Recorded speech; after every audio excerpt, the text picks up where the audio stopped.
Hello, and welcome to Dreamy Tales, a sanctuary where everyone can experience calm and a touch of magic before gently drifting into sleep. Tonight, we invite you on another enchanting journey, a story that helps soothe the mind and nurture a sense of peace. Before we begin, let's take a moment to prepare our bodies and minds for a comforting, restorative rest. Make yourself cozy, and with each slow inhale and long exhale, let the cares of the day gradually slip away. It's not always easy to step back from the day's demands, especially as night falls. Yet, remember, the less we worry about how quickly we'll fall asleep, the simpler it is for our minds to release any remaining tension. Allow the gentle flow of your breathing to wash away lingering concerns, and let the story ahead guide you into a state of deep relaxation. Now, settle in, and let the dreamy atmosphere softly wrap around you. Enjoy this story, and may you drift into a peaceful, restful slumber here on Dreamy Tales.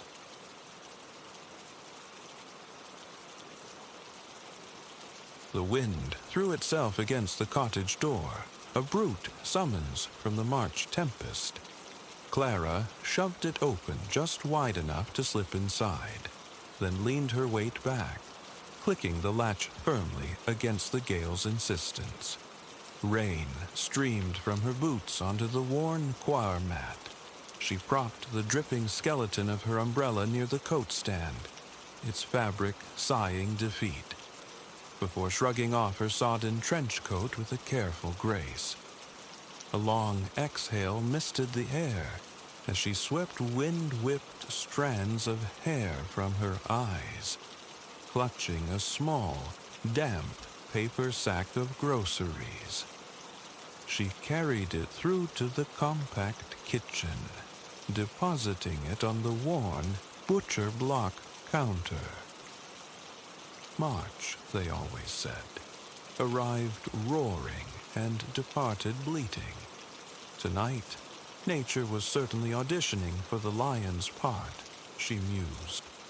An evening sculpted for sealing oneself away, for the solace of hearth and home. No further skirmishes with the elements were planned. Clara nudged the dial on her countertop convection oven, coaxing it to life, then padded across the diminutive sitting room, its charm amplified by the storm's fury outside. In her bedroom, she gratefully shed the damp layers, exchanging them for the soft embrace of favorite flannel pajamas. Perched on the bed's edge, she tugged on the fuzziest pair of woolen socks imaginable, stretching her feet out before her with a sigh of pure contentment. Liberation after a day constrained by shoes. For a quiet moment, she sat bathed in the lamp's amber glow, surveying the small haven. Astounding fortune had led her here these past years. This converted carriage house, nestled beside a grand, historic manor, her sanctuary while on sabbatical, wrestling her manuscript on Maine's Sentinel lighthouses into existence. It was precisely the refuge she'd needed.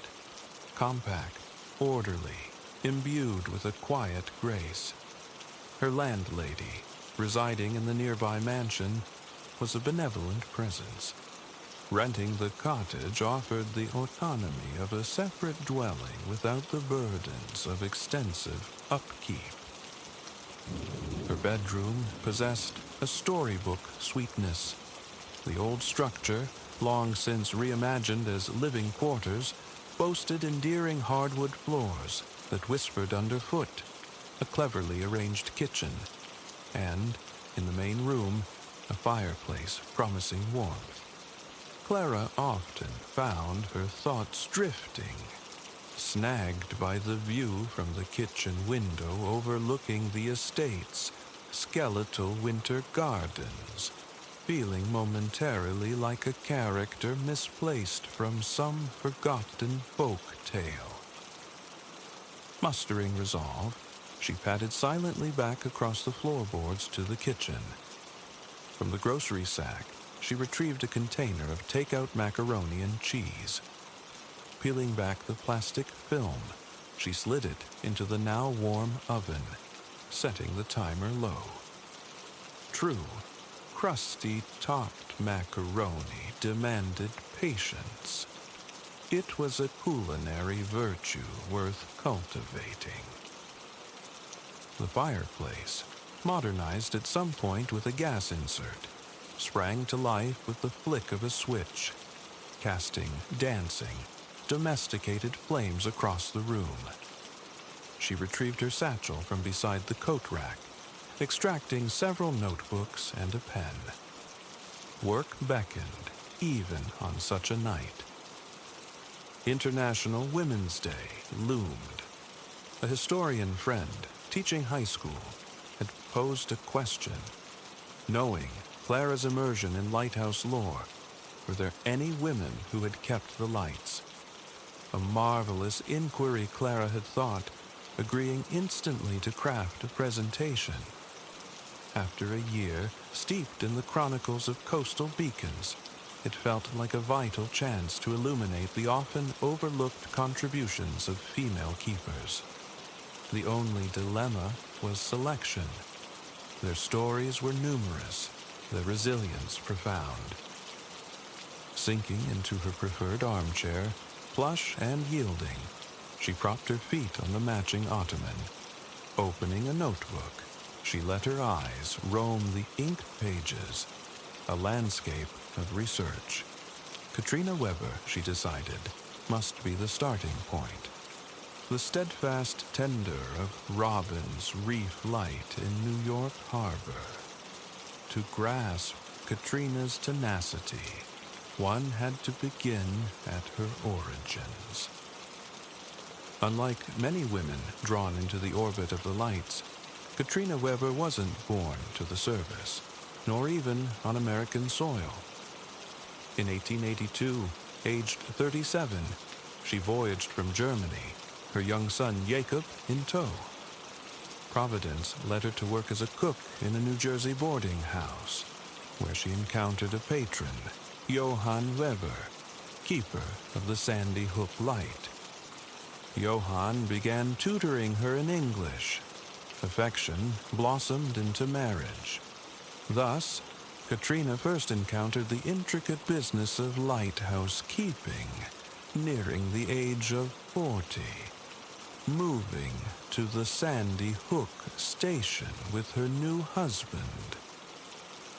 Later, in 1885, came Captain Weber's transfer to Robin's Reef Light, a stark sentinel rising a mile north of Staten Island. Compared to Sandy Hook, Robin's Reef was profound isolation, offshore, anchored to a submerged ledge. The station initially cast a pall over her spirits. When I first came to Robin's Reef, she confided years later, the sight of water, whichever way I looked, made me lonesome. I refused to unpack my trunks at first. After a while, they were all unpacked, and I stayed on. Soon after, their daughter Marie arrived, and the family of 4 settled into the rhythm of their water-bound existence. Clara paused, contemplating Katrina's stark admission. What resonated so deeply was the woman's quiet, determined stoicism. Widow, mother, immigrant, she had embraced available work, discerned a practical path, and accepted even the profound solitude of this remote station. Her resolve was formidable, yet fate continued to test it. In 1890, Johann succumbed to illness. His final words, legend held, were, "Mind the light, Katya." Clara allowed herself a small smile. Katrina struck her as the sort who scarcely needed the injunction. Naturally, she shouldered his full responsibilities while raising 2 children. Yet, Despite her proven competence, her superiors doubted a woman's suitability for the official post. While she flawlessly maintained the light, the search for a male replacement persisted. Finally, after several years, in 1895, they conceded. Katrina Weber was formally appointed keeper of Robin's Reef Light. Clara knew from her deep dives into archives that tending the lamp itself was merely the overture to a keeper's symphony of tasks. Katrina was once quoted observing that the light was more difficult to care for than a family of children. Daily, the lamp demanded ministration, cleaning reflectors, scraping ice in winter's grip. Foul weather necessitated activating the fog siren. If it failed, she manually struck the heavy fog bell until repairs were made. Concurrently, she remained a mother, the custodian of their unconventional home. A 1906 New York Times piece quoted her claim of having as much housework as the Waldorf Astoria. Cooking, bed-making, cleaning, all managed alone. Even fetching supplies or ferrying her children to school on Staten Island required rowing a mile across open water. Clara struggled to fully grasp the sheer difficulty of mundane tasks for such an isolated keeper. And, of course, there were the rescues. Katrina estimated saving at least 50 souls from drowning during her 33-year tenure. Ms. Weber retired in 1919, having witnessed Robin's Reef Light transition from kerosene to oil vapor to electricity. Towards the end, the 5-room station housed her son Jakob, now assistant keeper, his wife, and 5 grandchildren. Katrina spent her final years in a modest Staten Island cottage, tending a garden, her gaze often drawn across the water to her former charge. Upon her death, the New York Post eulogized, "In the sight of the city of towers and the torch of liberty, lived this sturdy little woman, proud of her work and content in it, keeping her lamp alight and her windows cleaned, so that New York Harbor might be safe for ships that pass in the night." Yes, Clara affirmed silently, Katrina Weber belonged in the presentation. Setting the notebook aside, she rose from the chair's embrace and returned to the kitchen. Peeking into the oven revealed bubbling cheese, browned to a perfect toastiness. The sharp, comforting aroma of cheddar drifted towards her. Dinner was served. She slid the macaroni onto a plain white plate, plucked a fork from the drawer, and carefully navigated back to her fireside perch. Curling into the chair once more, she placed the plate on the small side table, steam rising invitingly. A moment's patience was required before the first bite. Turning back to her notes, she flipped through pages, seeking her next heroine. Her finger paused at Flora May Suttle. Unlike Katrina, Flora had known several lighthouse postings before assuming command. Before arriving with her husband at Turkey Point Light in Maryland in 1922, she'd served alongside him as assistant keeper at no fewer than 4 Virginia lighthouses. She remained assistant keeper when their Turkey Point tenure began, but her husband passed in 1925, leaving her a widow at 43. Intriguingly, she was not much younger than Katrina Weber when she became a head keeper. She immediately took up her late husband's duties, yet despite 20 years of experience, official appointment proved elusive. In contrast to Katrina's case, Flora's gender wasn't the obstacle. Indeed, 3 previous Turkey Point keepers had been women. Instead, the civil service balked at her age, deeming her too old. Fortunately, Flora possessed a spirit not easily dissuaded. She appealed the decision, ultimately securing the appointment directly from President Calvin Coolidge, the sole female keeper ever to receive such presidential endorsement. Her salary was set at $1,140 annually, roughly $18,000 in today's currency. Much like Katrina, Flora juggled family life with the demands of the light. She raised 3 children, Maybelle, Jessie Olivia, and Charles. Clara had unearthed a faded photograph capturing Flora and young Charles tending turkeys near the lighthouse, a testament to the family's necessary self-sufficiency. Reaching the nearest town meant either a rugged 14-mile drive or an 8-mile boat trip across the Chesapeake. Unloading supplies involved navigating 137 steps down to a floating dock, then hoisting heavy goods up with a windlass. Small wonder they maintained a garden and livestock. Flora met all the rigorous daily demands. Before electrification in 1943, this meant replenishing oil lamps and trimming wicks. On one occasion, the fog bell mechanism failed.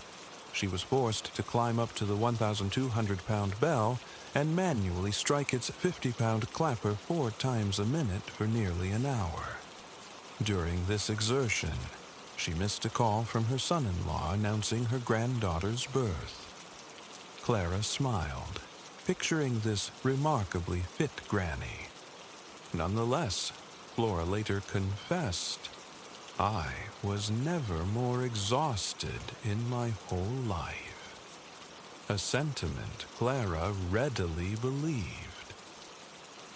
For 22 years, Flora faithfully executed this demanding role, retiring at 65 in 1947.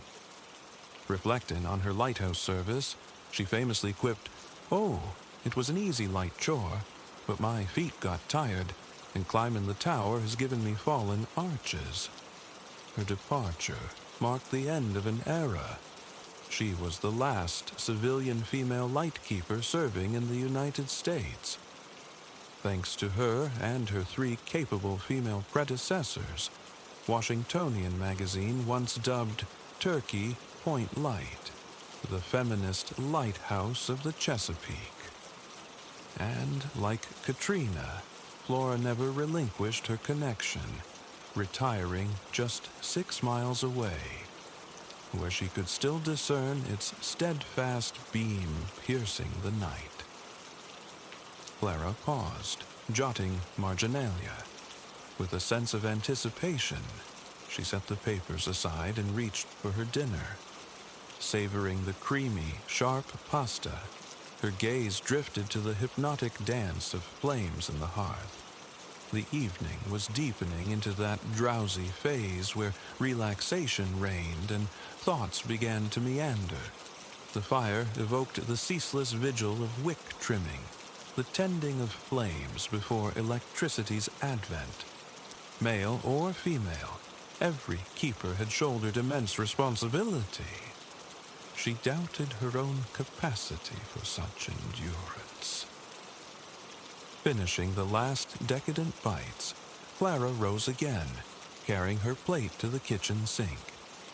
The air near the window and door held a distinct chill now. She retrieved a sweater draped over a chair back, pulling it on. Taking her cheerful red kettle from the stove, she filled it and set it to boil before returning to her armchair sanctuary and her notebook. Flipping onward, she found the perfect next candidate. A presentation like this felt incomplete without the woman arguably America's most celebrated keeper, Ida Wally Zoradia Vance, known universally as Ada, second of Captain Horatio Vance's 4 children. Horatio became only the second keeper of Lime Rock Light in Newport, Rhode Island, starting in 1857. Completed just 3 years prior, Lime Rock wasn't profoundly isolated, perched on a ledge a mere 220 yards from shore. Yet, it remained an island. Necessities required retrieval from the mainland by rowboat. Young Ada rapidly achieved exceptional skill with the oars, a proficiency that proved providential. Within 4 months of the family's arrival, Captain Vance suffered a disabling stroke. 15-year-old Ada stepped into the breach, assisting her mother with all keeper duties, while also caring for her incapacitated father and chronically ill younger sister. Added to this, she rowed her siblings across to Newport for school each weekday.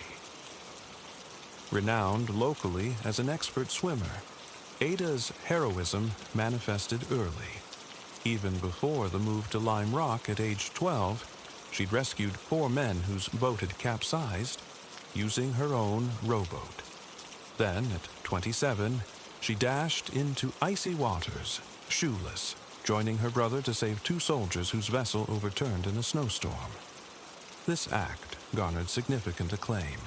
A gold watch from one soldier, a purse of $218 collected by his comrades at Fort Adams.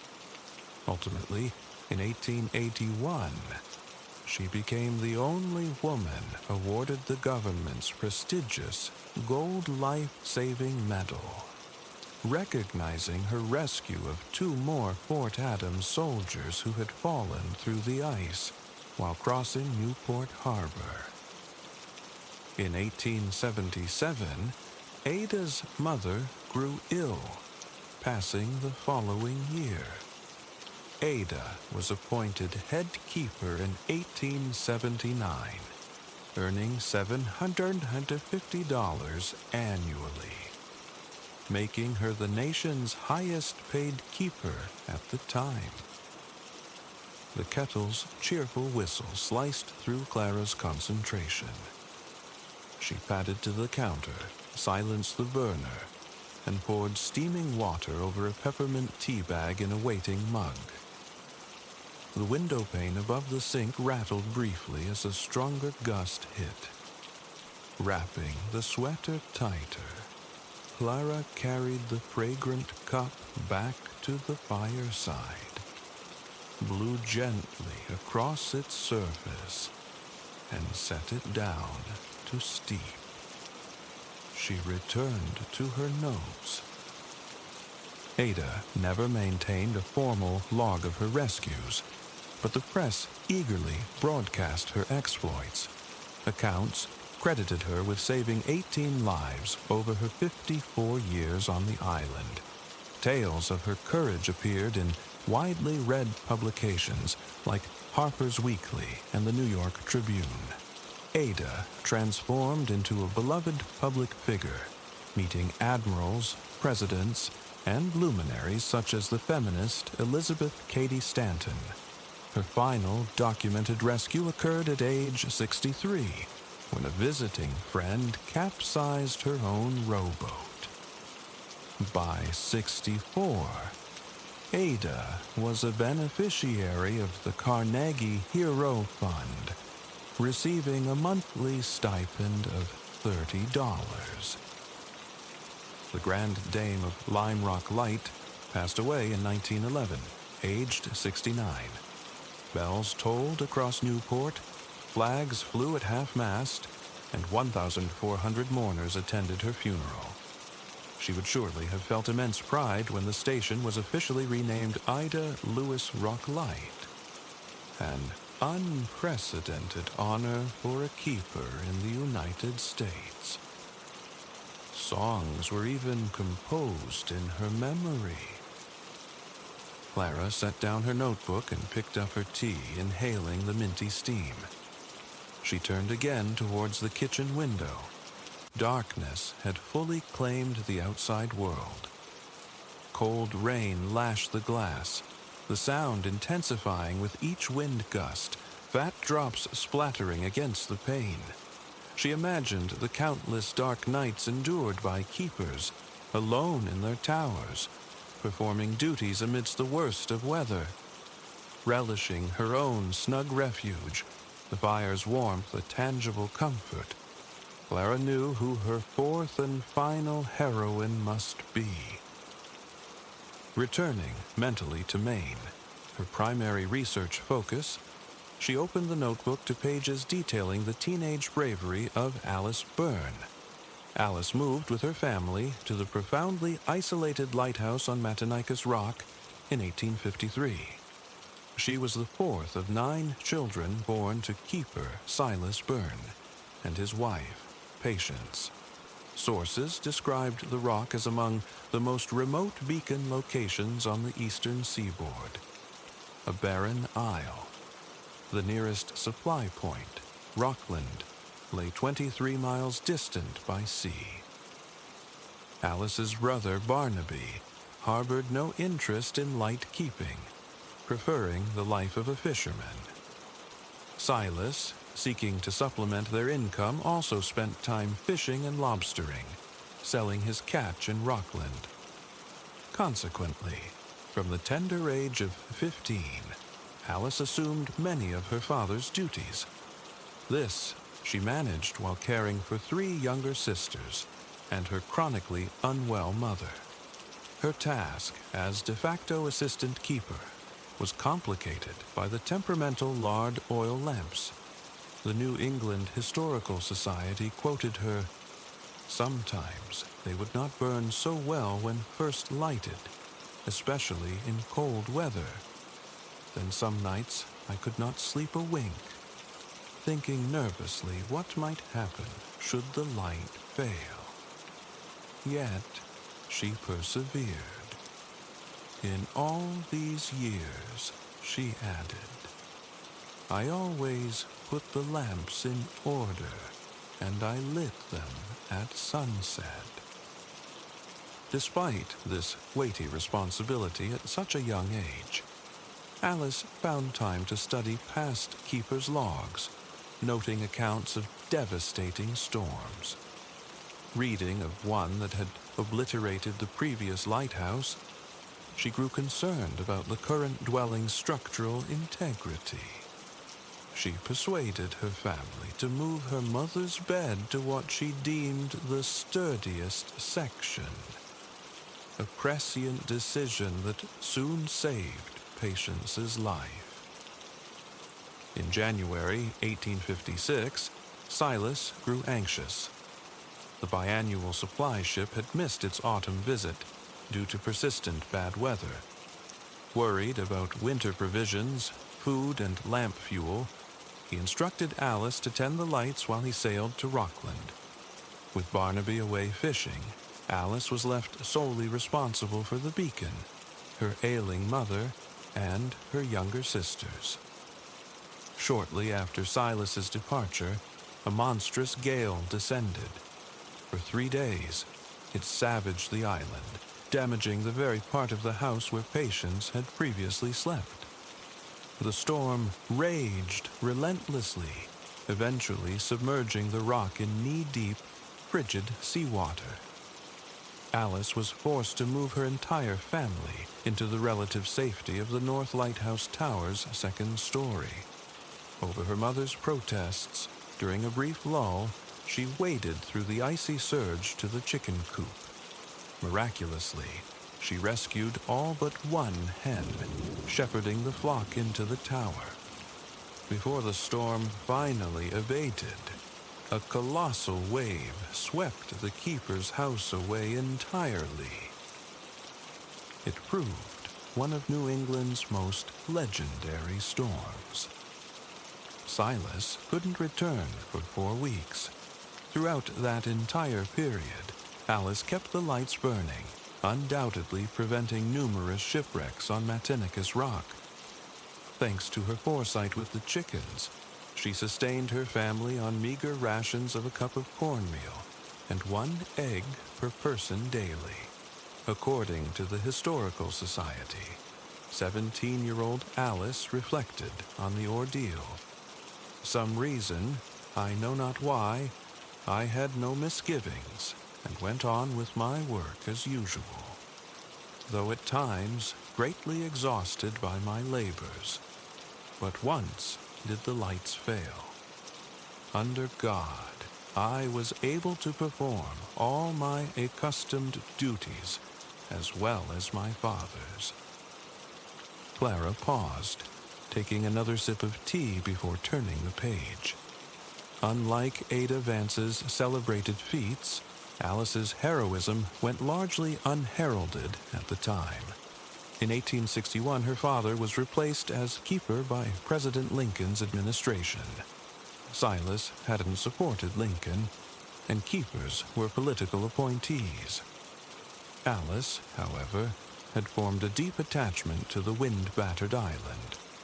She requested permission to stay and train the new keeper, Captain Jonas Grant. Fate intervened. She fell in love with Grant's son, Isaiah. They married and served together as assistant keepers on the rock.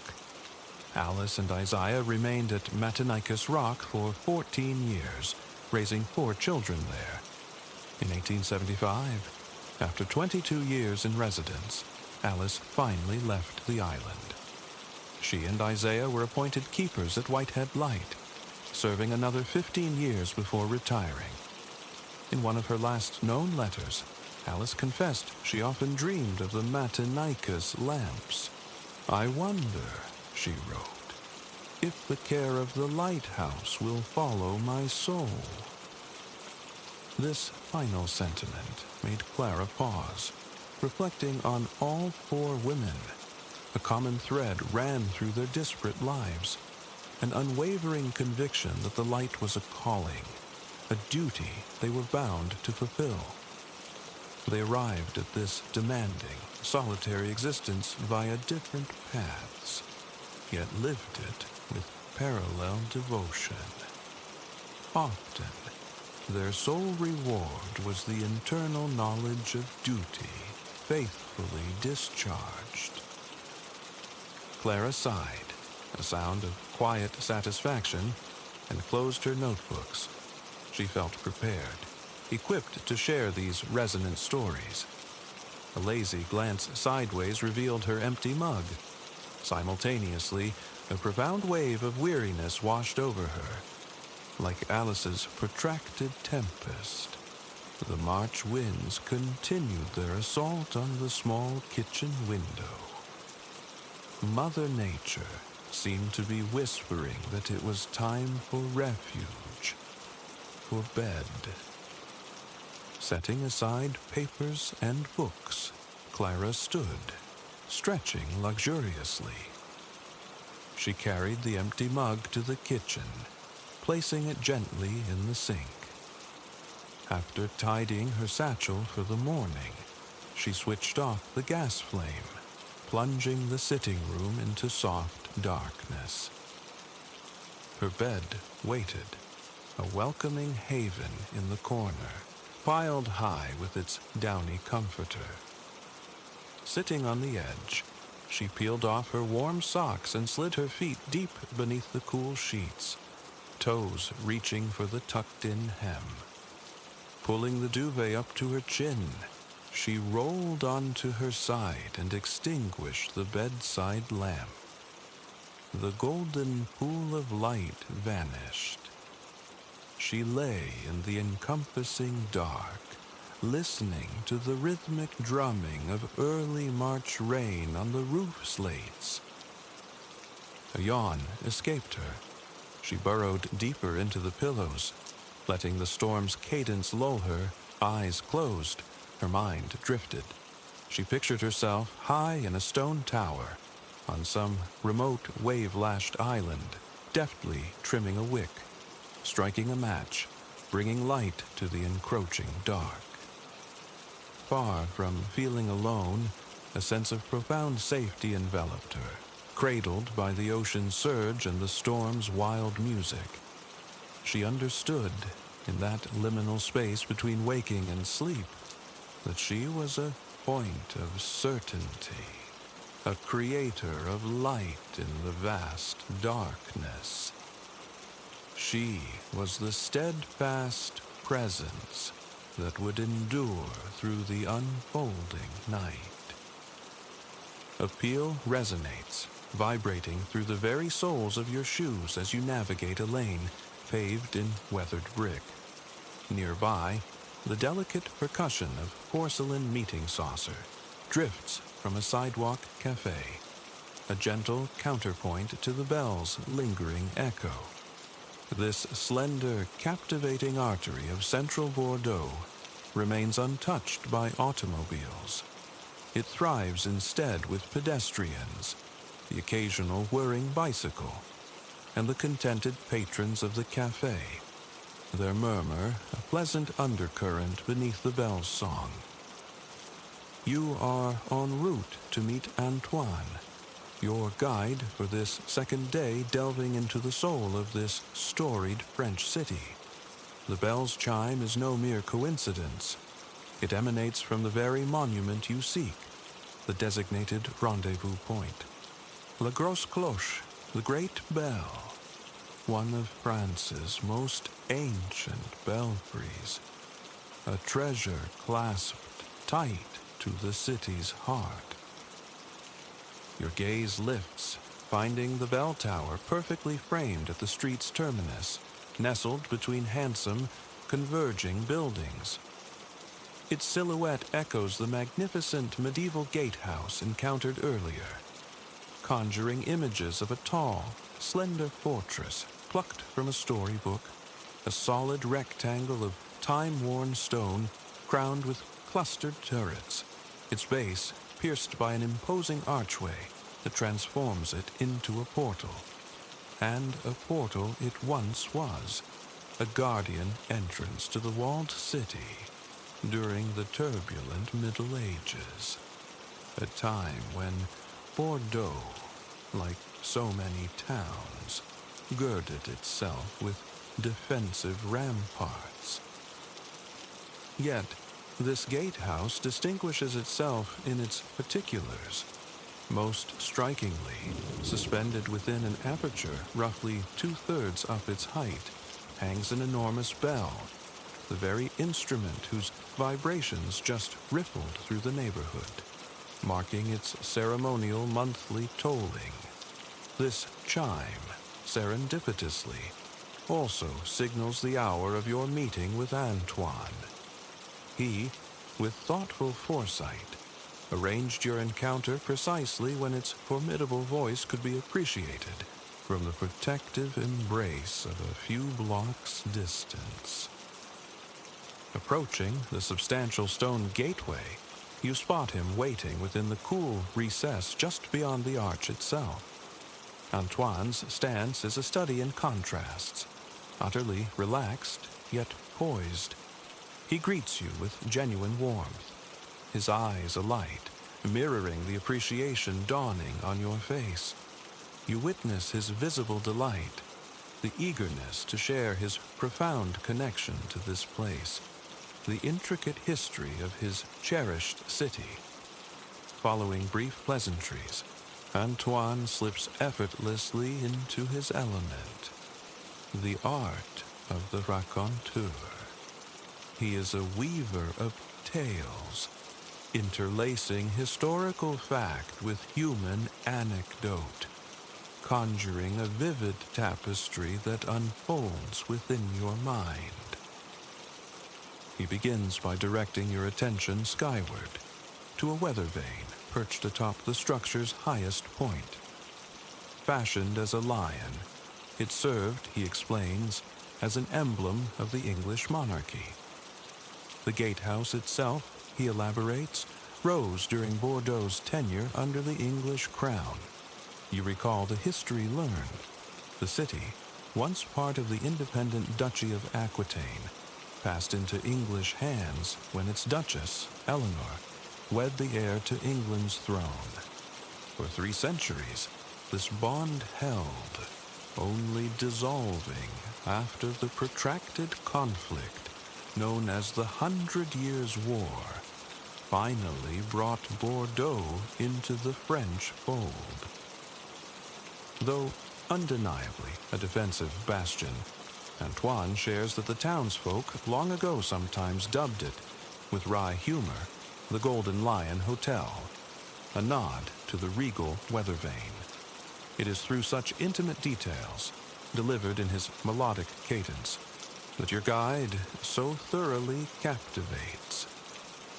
Even as he speaks, the phantom echoes of boisterous medieval guards seem to ricochet off the ancient stones. Together, you step into the archway's cool embrace.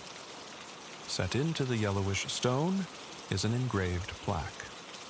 Antoine gestures towards it now, indicating its translation of a Latin inscription borne by the giant bell itself, a fanciful declaration of its manifold duties.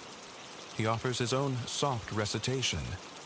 I summon to arms, I mark the days, I chime the hours, I banish the storm, I herald the feasts, I announce the fire. And so it did. Centuries passed.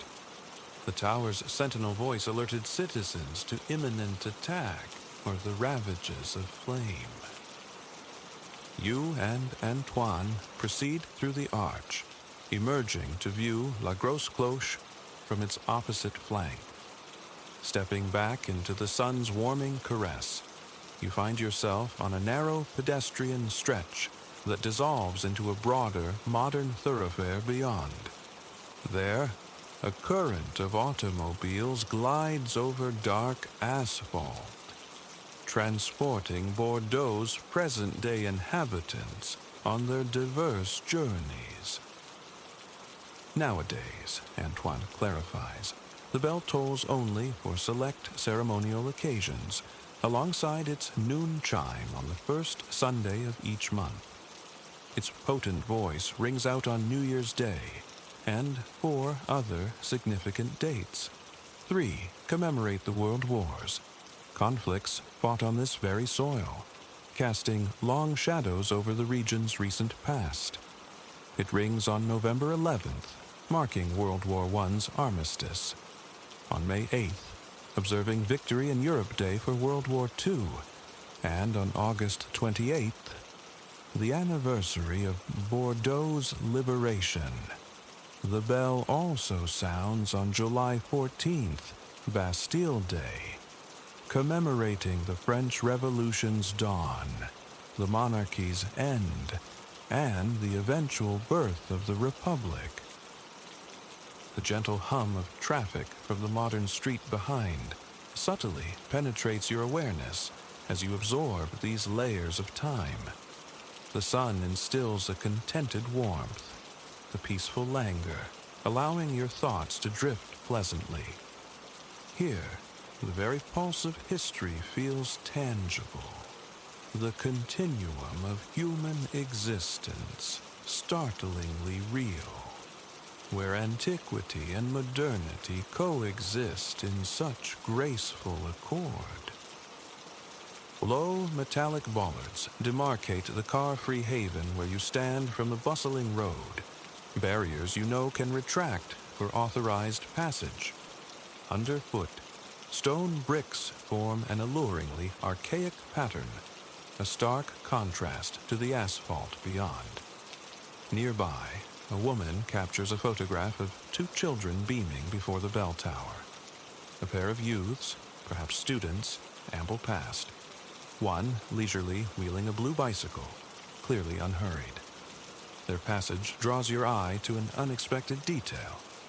A dozen or more vibrant bicycles arrayed neatly along one side of this pedestrian block, parked before a shop entrance, a bike store, presumably, lending a charmingly mundane touch to this venerable sight. The woman and children conclude their snapshot session. The little one's happy chatter fades as they skip away. Beside you, Antoine speaks anew. Like the gatehouse, he murmurs. The bell within holds its own narrative.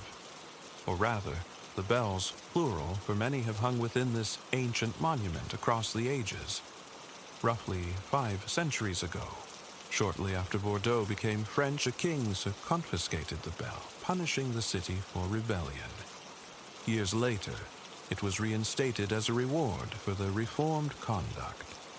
That specific bell, taken by the petulant monarch, is long vanished, yet the current inhabitant is no newcomer. It was cast in 1775, just as the United States of America declared its independence across the Atlantic. But now, Antoine guides you away from this medieval relic towards a more contemporary facet of Bordeaux. You turn, facing the asphalt ribbon and its stream of vehicles.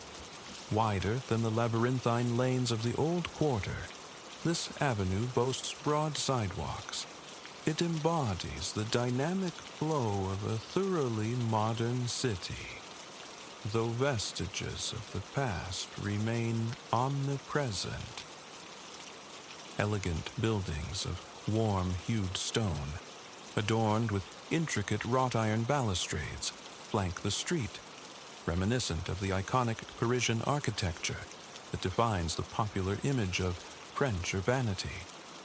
Mature, leafy trees cast dappled shade across the pavements.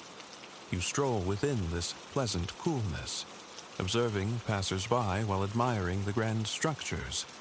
You pause before one edifice featuring large rectangular windows screened by picturesque iron grills. Its stone facade is embellished with ornate carvings. Twin columns frame an enormous arched entrance, within which rests a double door of polished wood intricately carved. You linger, captivated by its sheer beauty. Above this magnificent portal, etched into the stone in graceful script, are the words, Université de Bordeaux. A small gasp escapes you at the loveliness of this bastion of learning. Then you move on, Antoine leading you towards the next chapter of your exploration. There is no rush. Both you and he understand that merely traversing these timeless streets, observing, absorbing, constitutes a vital part of the experience. Your breathing finds a gentle, rhythmic cadence as you fall into step. Presently, you arrive at Rue Sainte-Catherine, renowned as Europe's longest pedestrian thoroughfare. Turning onto it, you are instantly enveloped by its immense charm. A delightful, vibrant shopping street, it teems with people, some intent on errands, others indulging in leisurely promenades. An undeniable air of enjoyment pervades. How could it be otherwise? The street's inherent allure rivals the magnetic pull of its enticing shops. Glossy, beige, diamond-shaped tiles pave its expanse, bordered by contrasting square gray tiles along the edges. Footsteps create a pleasing shuffle on this polished surface, a symphony accompanying the mingling voices around you.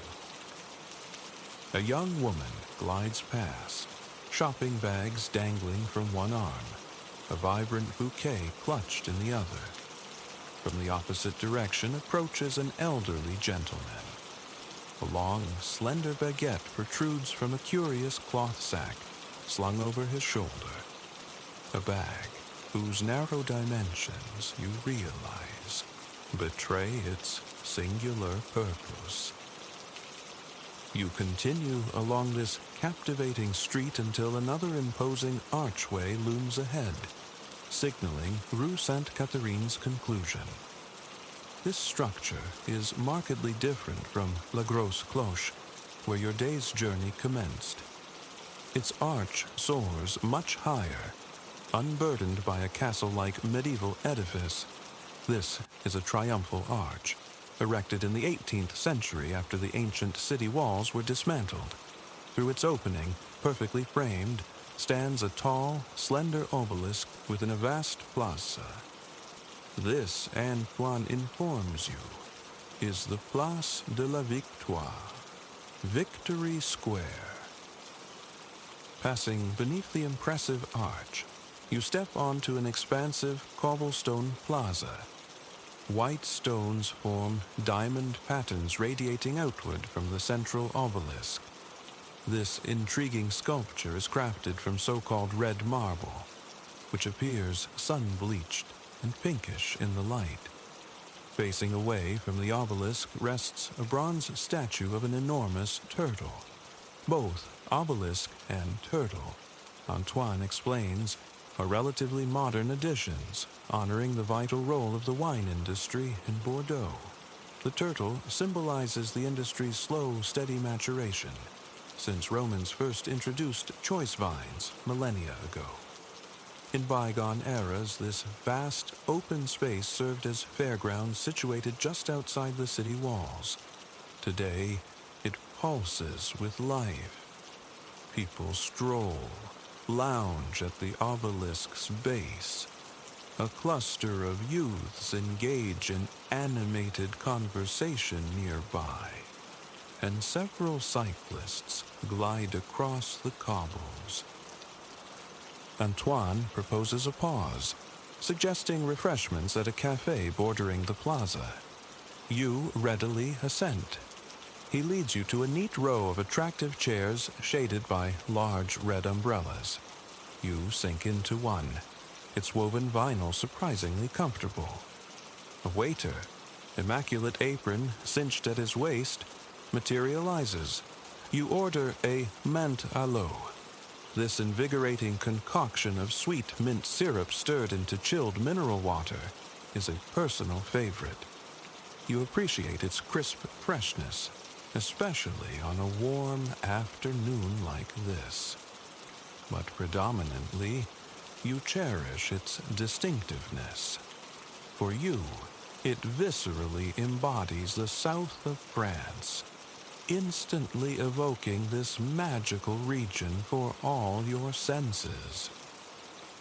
The waiter returns with your drink in a tall, slim glass. The liquid within glows a brilliant Kelly green. The glass itself appears frosted, condensation beading on its cool surface. An agreeable minty fragrance greets your nostrils. You inhale deeply. A sip confirms the coolness against your tongue.